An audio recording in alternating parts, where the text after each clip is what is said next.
Who is the patron saint of hoteliers and hospitality business? You know, each profession, each kind of job has their own patron saint. So who is the patron saint of people who work in hotels and hospitality business? Not Martha, Saint Meinrad. I bet most of you have never heard of that saint, right? Saint Meinrad. It just happens that Father Jim and I both went to Saint Meinrad Seminary School, so we are intimately familiar with Saint Meinrad's story, but it is an exciting story of hospitality in its most pure and self-giving way. Meinrad was a monk in a Benedictine monastery, and after a few years of living in community, he discovered within himself a call to be an hermit, to live on his own in hermitage. So he moved deep into Swiss Alp mountains. He established a hermitage, but his dream of being left alone never happened because he became known as a very wise saint, as a person who gives great advice to people with questions and doubts. So people would go to his hermitage in the Swiss Alps asking for advice, seeking help with important life decisions. And since they didn't have PayPal or credit cards, they would bring him gifts, a chicken perhaps, or maybe a small silver coin, something to express their gratitude. Meinrad, of course, did not keep all these gifts to himself, but gave them away to the poor. But one night, two strangers came for a visit, Peter and Richard actually, and they told Meinrad that they were going to the other side of Alps, and they needed a place to stay overnight. He welcomed them with his famous hospitality, gave them food, prayed with them, and they all went to sleep. Unfortunately, Meinrad never woke up. He was killed by these two people. He was robbed. All the gifts that were stored in his hermitage were taken away. Very soon after his death, Meinrad has become a patron saint of hospitality, of people who go out of their way to welcome strangers, to make room for them in their homes and in their lives. But if you think about it for a moment, it can be also a very cautionary tale that you can tell your children. Don't talk to strangers. If somebody gives you a candy, don't go into their car. Be careful. If you are left by yourself at home, make sure it is someone you know before you open the door. You see, children, they start their life trusting everyone. They are like Saint Meinrad. They want to be friends with everyone. But with time, we teach them you have to find the middle ground. You have to trust people, but also you have to be cautious and think about your well-being, about your family's well-being. I'm talking about Saint Meinrad today not because I'm proud of my seminary, but because two of today's readings address the issue of hospitality and welcoming strangers into your home. Both the first reading from Genesis and the gospel passage from Luke speak of great characters, Abraham, Martha, and Mary, welcoming someone into their lives. And most preachers will focus this Sunday on Martha and Mary, how one is working her pee off and the other is sitting and doing nothing, how we have to find a balance in our lives, how God gave Abraham a promise of a new son, and these are all good sermons that I have heard countless times. But let's think for a moment about these two stories. There had to be one thing happening in both instances to make the story happen. Both Abraham and Martha and Mary had to make a choice to welcome a stranger, to welcome a guest into their home. Abraham saw 3 travelers walking by his tent, and guided by the Middle Eastern law of hospitality, he offered them water to wash their feet and some food. Martha and Mary heard that a very gifted preacher and healer and troublemaker is coming to their town, so why not throw a feast to welcome him? And they invite Jesus into their house. They both, Martha and Mary and Abraham, had to make a choice, had to take a risk and invite someone they did not know inside their homes. Like Meinrad, they could have ended up dead. Like Meinrad, they could have lost their lives, their treasures, their livelihood. Like so many people today, they could put their lives in danger. So both Abraham and Martha and Mary risked something when they said, "Come over, let's have a dinner. Please enter my home. You are my guest, I'll be honored to dine with you." It was a risky choice, because welcoming strangers is always connected to some level of risk. You are taking a risk when you allow someone you don't know into your life. But really, what part of our life is free of any risk whatsoever? Every time you leave your home, you risk your life, because this proverbial bus may run you over.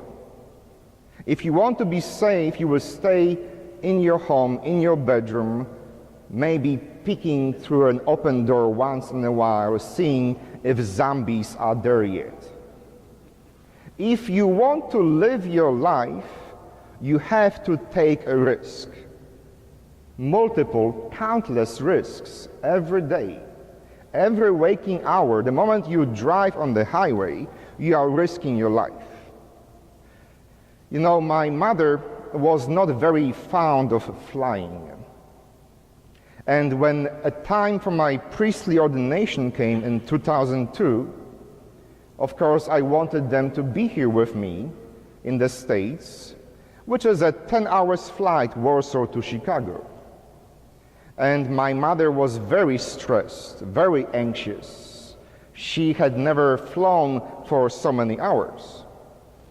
It took about 5 Xanax pills and lots of wine to get her in one piece to St. Louis and Springfield.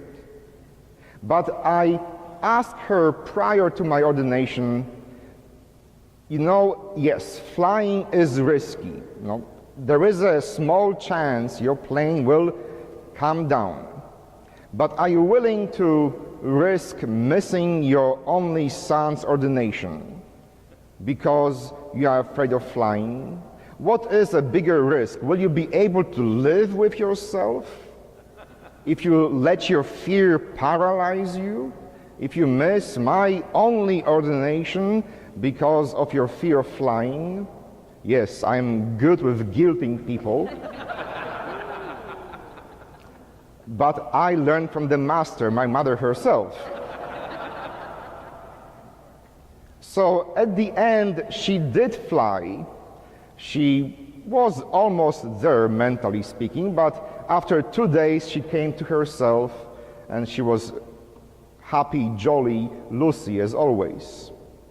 But I share the story of my mother to illustrate how much we risk by not taking risks, how much we can miss from our lives if a fear paralyzes us, if we allow our caution, our safety to outrank our risk-taking.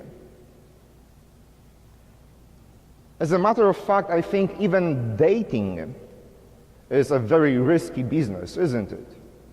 Every time you go on a first date with someone, that boy or that girl, you are risking not only losing 2 or 3 hours of your time, but perhaps finding a stalker who will never leave you ever since.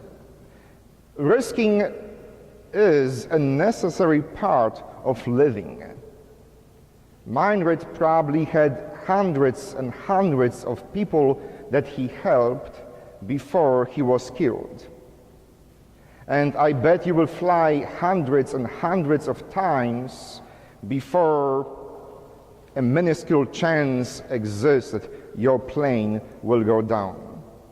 You have to go on several dates with several losers to find the right one for you. That's life. If you don't take risk, you gain nothing.